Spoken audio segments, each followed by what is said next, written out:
Fala pessoal, tudo bem? Aqui é Vinícius de Almeida. Vamos dar continuidade então a esses vídeos sobre processo constitucional e nesse aqui eu quero trabalhar com vocês sobre o habeas data. Antes da gente começar, fica aquele convite, se você quiser conhecer. Eu tenho um perfil no Instagram com dicas jurídicas, que é o Juris Entendendo. Lá tem dica de constitucional, administrativo, previdenciário. O que eu estou estudando eu tento colocar lá dentro desse perfil. Tudo bem? Então, se você tiver curiosidade, dá uma olhadinha lá. Então, como eu disse, hoje a gente vai falar sobre a habeas data. E assim, olha, é aquela coisa, eu não quero esgotar esse tema com vocês, a proposta é fazer um vídeo curto, mas eu espero que isso aqui sirva como um instrumento a mais para a sua compreensão, seu desenvolver de um raciocínio jurídico. Então, vamos lá, começando, habeas data. O que eu posso entender como é habeas data? Olha, habeas data é um remédio constitucional. Então, é uma norma securatória a um direito fundamental. O direito fundamental em questão aqui é o direito à informação. Só que não é qualquer direito à informação. É o direito a informações sua. Direito a informações sobre você. Então, diante de uma situação no qual, por exemplo, uma entidade da administração pública, ela restringe o seu direito fundamental a ter informações sobre você, o texto constitucional ele consagra a possibilidade do uso desse remédio para que você se vale das vias judiciais e usufrua efetivamente desse seu direito à informação, tá bom? E assim, o habeas data, ele é um remédio constitucional que é um dos instrumentos de redemocratização do Brasil. É uma das respostas que a Constituição Federal de 88 ela dá aos brasileiros em relação ao seu passado. Porque antes, na ditadura militar, dentre as várias coisas difíceis, mas uma das coisas também que se destacavam como complexas, era a questão de obter informações, sabe? A transparência, a publicidade. Então, o texto constitucional, com base no direito norte-americano, mas principalmente com base no direito português, ele prevê esse remédio constitucional, no qual ele obriga essa transparência, ela obriga essa publicidade. Então, você busca informações suas frente a determinadas entidades e aí você tem uma limitação a esse direito, você pode se valer, então, desse remédio constitucional. Agora, um ponto importante. Como é que o meu direito a informações pode ser prejudicado? Ele pode ser prejudicado de duas maneiras. Seja, então, a administração recusando o exercício do direito à informação, você fala assim, não, a gente não vai oferecer a informação, vai embora.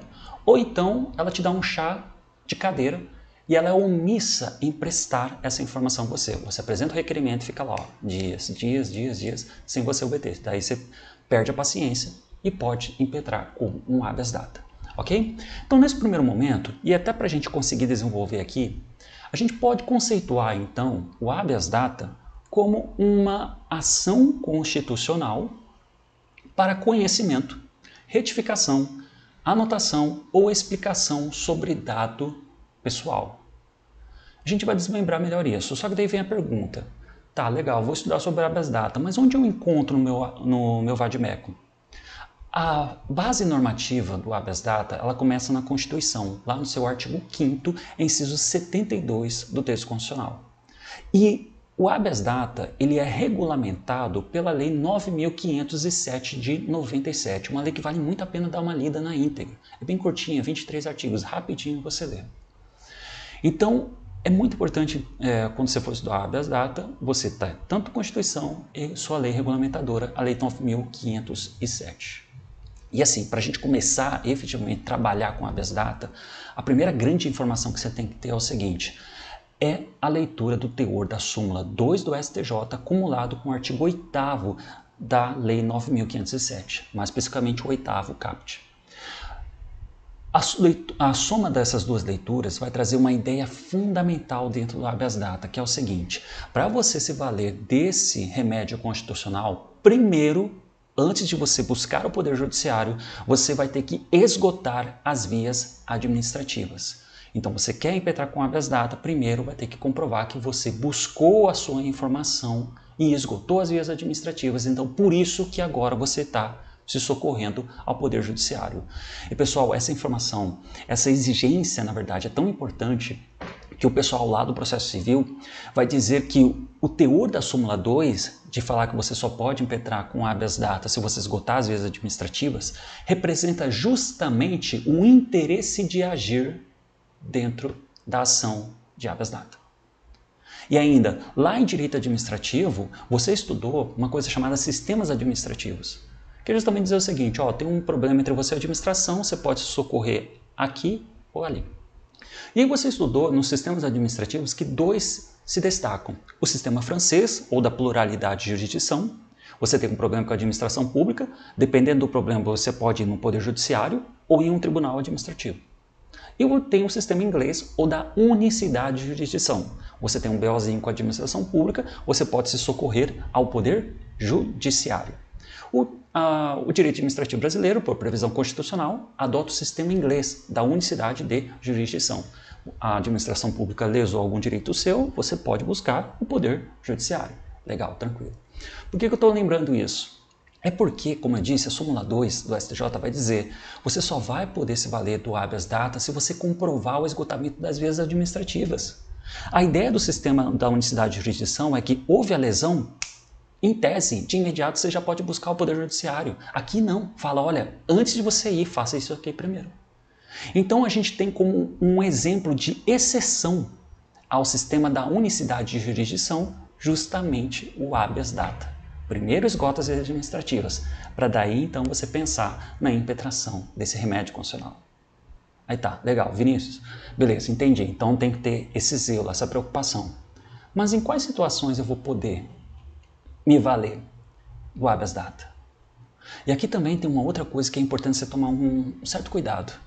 Como a gente sabe agora, o habeas data ele tem como base normativa tanto a Constituição como sua lei regulamentadora. Quando você vai na Constituição, a Constituição ele vai apresentar para vocês duas hipóteses de impetração do habeas data. Mas quando você vai na Lei 9.507, no seu artigo 7º, ele vai apresentar 3 incisos com 4 hipóteses de impetração de habeas data. E aí você tem que tomar muito cuidado. E assim, o STF ele já falou, olha, as hipóteses que você encontra mais na Lei 9.507 são perfeitamente constitucionais. O que o artigo 7º ele vai fazer é o seguinte, ele vai repetir a Constituição e vai acrescentar 2 novas hipóteses. Ele pega as 2 hipóteses da Constituição e coloca no inciso 1º e 2º do artigo 7º e nos presenteia com uma novidade, que é o inciso 3º. Tá, tudo bem, mas quais são essas hipóteses? Olha só, segundo o artigo 7º, vai caber habeas data quando, primeiro, inciso 1º, para assegurar o conhecimento de informações relativas à pessoa do impetrante, constantes de registro ou de banco de dados de entidades governamentais ou de caráter público. Primeira hipótese, então, é essa, para você ter conhecimento de informações suas. Segunda hipótese, segundo inciso, para retificação de dados quando não se prefira fazê-lo por processo sigiloso, judicial ou administrativo. Então, segunda hipótese, retificação, correção de dados. Terceiro, que é coisa exclusiva da lei. Inciso 3º, para anotação nos assentamentos do interessado de contestação ou explicação sobre dado verdadeiro, mas justificável e que esteja sob pendência judicial ou amigável. Esse inciso 3º, então, ele apresenta essas 2 novas hipóteses que não se encontram na Constituição.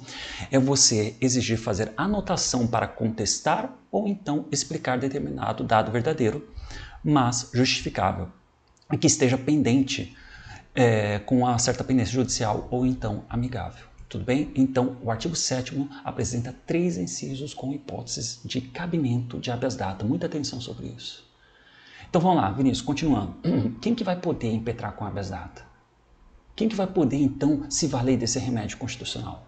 Lembra que toda hora estou insistindo com vocês aqui em relação ao seu direito fundamental, direito à informação sobre você? Então, isso aqui é uma característica muito forte dentro do habeas data. Quando nós falamos sobre a legitimidade ativa no habeas data, é apenas para que o impetrante, aquele que está impetrando, entrando com habeas data, requerer o exercício do direito à informação sobre ele. sobre a sua pessoa. Então, quando a gente fala sobre legitimidade ativa no habeas data, é você sozinho, desacompanhado, sem ninguém e ninguém do teu lado. O habeas data, portanto, ele tem como uma característica muito importante ele ser uma ação constitucional personalíssima. Personalíssima. É apenas para aquele que está impetrando saber sobre ele. Então, muito importante, pessoal, o habeas data é personalíssimo. Só que, lógico, eu não posso me furtar aqui de comentar rapidinho com vocês sobre o habeas data 147 julgado pelo STJ. Isso aqui é uma situação excepcionalista, tá? É uma exceção a isso que eu estou falando. Nesse julgado, eu não vou nem entrar no caso, tá? Ele fala sobre benefício previdenciário. Mas nesse julgado, o STJ ele entendeu o seguinte, que o cônjuge sobrevivente, que é o viúva, sabe? Ele vai poder impetrar com habeas data para o exercício do direito à informação em relação ao decujus, ao falecido. Mas essa é uma situação bem excepcionalíssima, tudo bem? Uma exceção a essa ideia de ser uma ação personalíssima. Então, o cônjuge sobrevivente impetra habeas data para saber informações sobre o falecido ou então o decujus. Mas, regra geral, quando forem te perguntar, a resposta que eles querem é essa. Habeas data é uma ação personalíssima.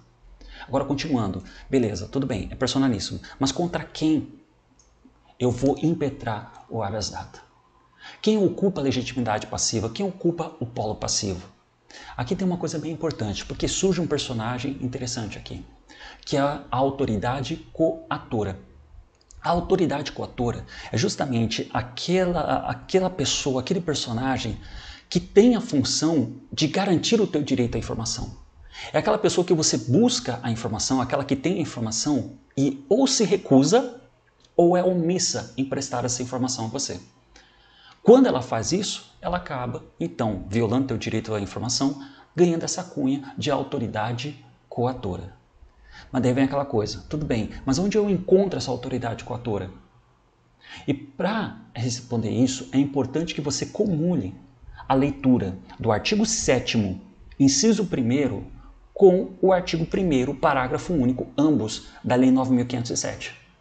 Porque a leitura desses dois dispositivos que eu comentei, vai dizer para a gente onde nós encontramos a autoridade coatora, para que eu possa impetrar com o meu habeas data. E olha só, na parte final do artigo 7º, inciso 1º. Constante de registro ou banco de dados de entidades governamentais ou de caráter público. Então, o primeiro local onde você vai encontrar uma autoridade coatora, alguém que pode recusar ou então fazer a omissão da sua informação e permite você, em tese, a impetração de um habeas data, são as entidades governamentais, ou seja, a administração pública. Alguém da administração pública. Mas o que é esse caráter público? O caráter público é respondido na leitura do artigo 1º, parágrafo único, que ele vai dizer justamente aquelas entidades que têm determinadas informações sobre você que pode ser transmitida para terceiros. Ou seja, pode a gente incluir aqui entidades privadas que têm informações sobre você que podem disponibilizar frente a terceiros, que nós temos como um ótimo exemplo em relação ao SPC e Serasa. Tudo bem? Tranquilo? Bom, antes da gente continuar, eu coloquei aqui uma coisa bem engraçada, bem interessante, que é a posição do professor Wladimir Boulos. O professor Boulos ele vai conhecer a possibilidade de impetração de um habeas data coletivo. Ele reconhece essa possibilidade. Por exemplo, determinadas pessoas se unem, criam uma associação e nessa associação elas impetram em nome dela, a associação impetra em nome delas um habeas data para exercício desse direito à informação, por exemplo, conhecimento da informação.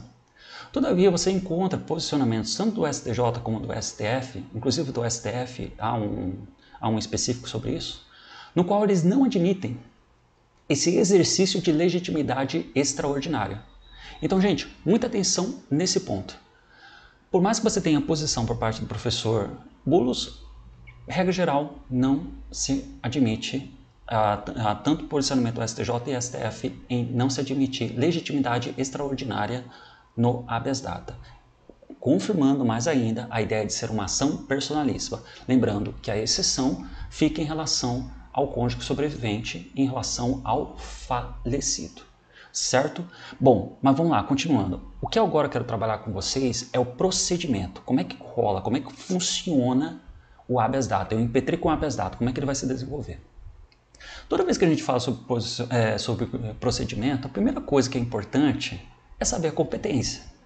Porque não adianta nada você saber como é que começa, desenvolve, encerra-se, se você não sabe para onde mandar. E assim, o estudo da competência, primeiro, a competência do habeas data ele é definido por quem é a autoridade coatora. Aquele que recusou ou foi omisso no seu direito à informação. Dependendo da autoridade coatora, é definida a competência. Então, por exemplo, Presidente da República, STF. Fulano, STJ. Ciclano, Justiça Eleitoral e assim sucessivamente.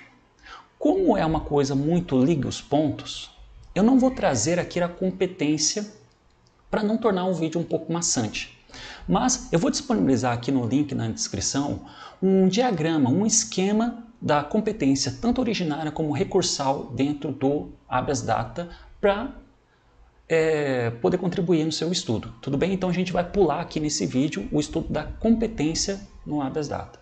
Então vamos já falar sobre o procedimento. E olha só, o procedimento é muito simples. Dá uma olhada. O procedimento ele é basicamente 4 etapas. Isso porque é uma característica dos remédios constitucionais a sua celeridade processual. O legislador, ele foi podando, foi cortando alguns atos dentro do processo dos remédios constitucionais porque ele quer a entrega rápida da tutela jurisdicional em relação ao seu direito fundamental.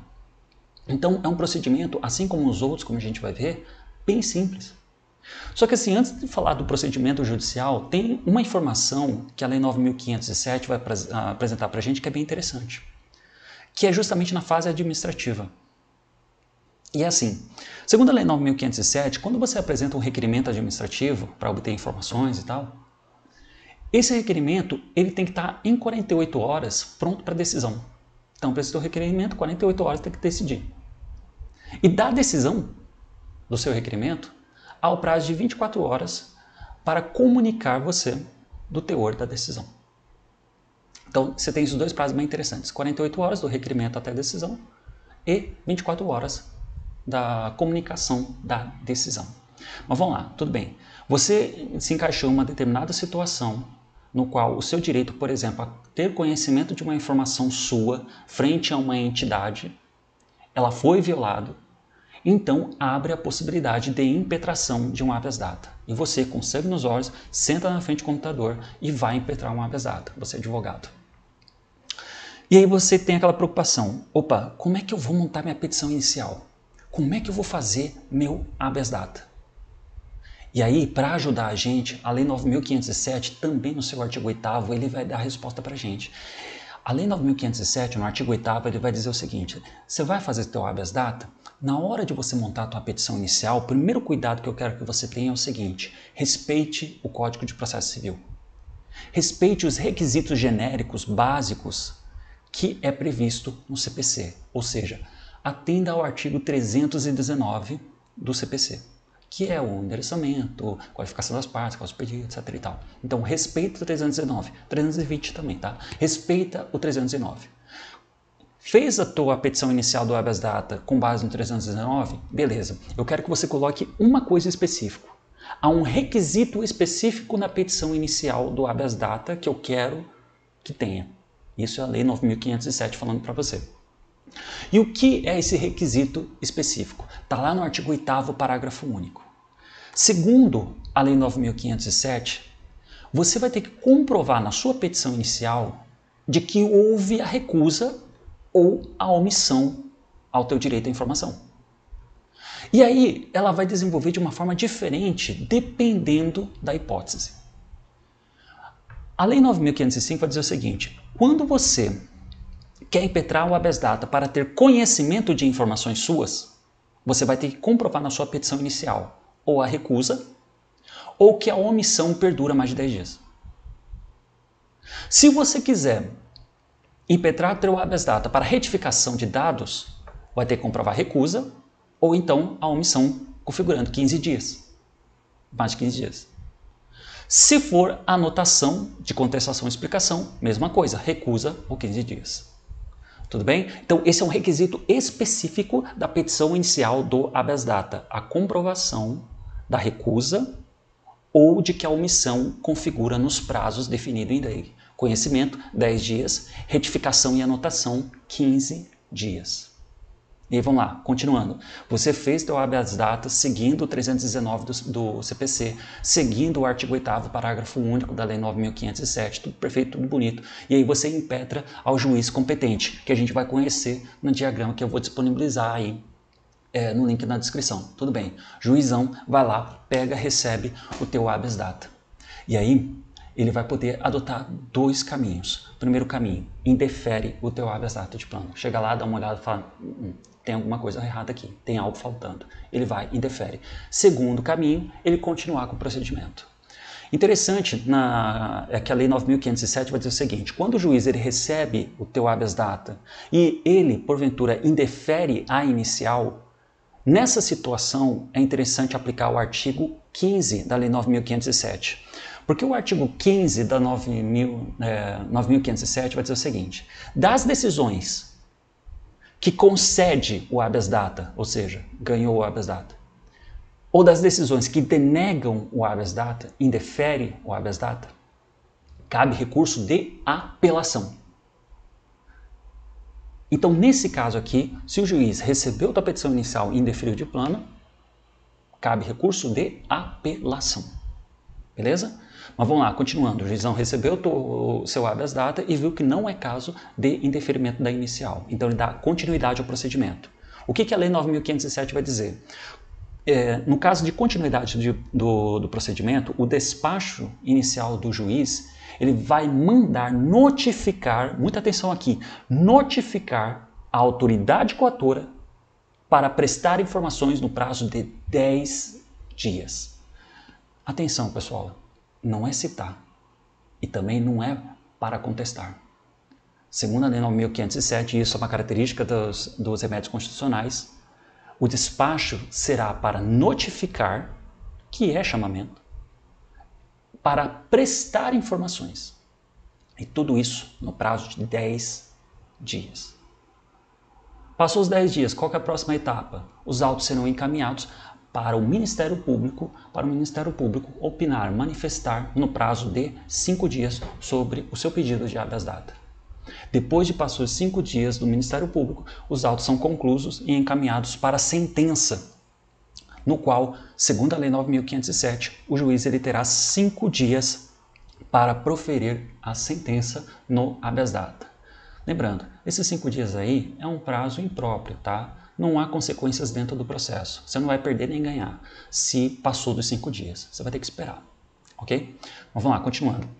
Tá, deu 5 dias, o juiz decidiu. O que vai ter na sentença do habeas data? A Lei 9.507 vai dizer o seguinte, se você impetrou o habeas data para ter conhecimento de informações suas, o juiz na sentença, ele determinará que a autoridade coatora preste essas informações que você queria dentro do processo. Então, se é para ter conhecimento de informações, as informações serão trazidas aos autos, ao processo. Se você requereu para retificação ou anotação, o juiz determinará que a autoridade coatora faça essa retificação e anotação, dependendo do seu pedido, o que acaba sendo feito fora do processo. Tudo bem? Então, se você solicitou conhecimento de informação, a informação será prestada dentro do processo. Se é retificação ou anotação, aí a autoridade coatora fará dentro dos seus registros. Beleza? Outra coisa interessante. A regra na Lei 9.507 é que eventuais recursos, lembrando, recurso de apelação, eles não terão efeitos suspensivos. Não terá efeito suspensivo. Tem uma exceção, que é o artigo 16. O artigo 16 vai dizer o seguinte, quando da decisão que concede o habeas data for objeto de recurso, o tribunal, melhor dizendo, o presidente do tribunal poderá, não é obrigatório, poderá determinar que o juiz que deu a sentença dê efeito suspensivo. Então, o presidente do tribunal recebe o recurso e fala, ó, juiz, enquanto a gente decide aqui, efeito suspensivo na sua sentença. poderá então determinar que o juiz ele atribua o efeito suspensivo, suspende a sentença. E dessa decisão do presidente do tribunal caberá recurso de agravo. Tudo bem? Então vamos lá, continuando. Para a gente encerrar essa questão do procedimento, eu também trouxe aqui para vocês 3 pontos interessantes. Que é o seguinte, o artigo 19 da Lei 9.507 vai trazer uma regra bem legal para a gente. Ele vai dizer que se você impetrou com habeas data, o seu habeas data terá prioridade de tramitação aos demais atos processuais naquela vara de juízo. Então ele fica lá no topo, naquela vara de juízo. Ele só não terá prioridade de tramitação frente a habeas corpus e mandado de segurança.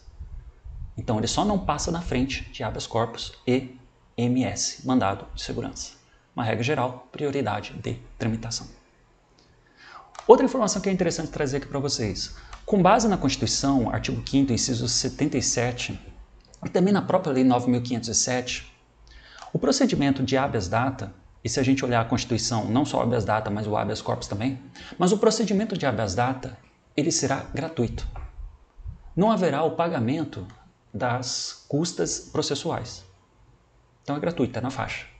Agora, tem uma coisa bem interessante, eu trouxe aqui até para vocês, que é essa decisão do STJ, nesse agravo regimental no recurso especial 108.4695, que vai falar sobre os honorários sucumbenciais. Porque o que a Constituição e a Lei 9.507 vai dizer é que não há o pagamento das custas processuais. E a dúvida que acaba surgindo é o seguinte, isso se estende aos honorários advocatícios? Aos honorários de sucumbência? Nesse julgado, o STJ entendeu o seguinte, tanto a Constituição como a lei vão se referir às custas processuais e não a honorários sucumbenciais. Então não há como presumir que foi incluído também esse tipo de verba.